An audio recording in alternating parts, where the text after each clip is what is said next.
On outer security matters, the Martin Luther Agua International Leadership and Peacekeeping Center has concluded training for Army officers on protecting civilians during armed conflict.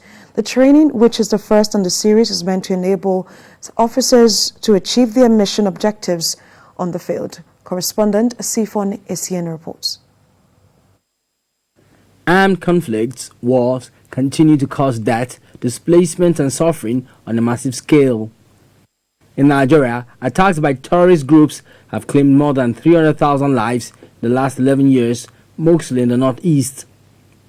Attacks by gunmen in the northwest have resulted in the death of at least 2,900 people since January. Most of the deaths involved civilians. The Martin Luther Agua International Leadership and Peacekeeping Center organized this training for officers of the Nigerian Army to get them to understand the global best practice in protecting civilians in conflict situations. All what we do, the dynamics of conflicts all over the world, the most important thing now we do is to protect the civilians.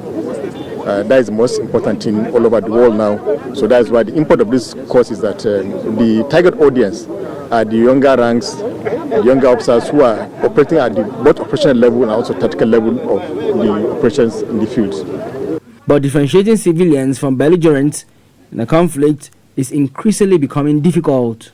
It's incredibly difficult, and I was able to relate some experiences from when I was a pilot in Afghanistan, and understanding that when we arrived on the mission, we were told that the protection of civilians was paramount, and unless we could guarantee that there would be no activity that would relate to harm to civilians, then we could not carry out any firing strikes.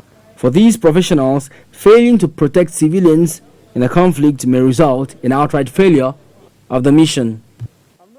There is a thin line between identifying who a civilian is and who is not in a conflict situation, and this is becoming increasingly evasive. But we understand that to achieve mission objectives according to global best practices, civilians must be protected. Sifon Essien, TVC News, Abuja.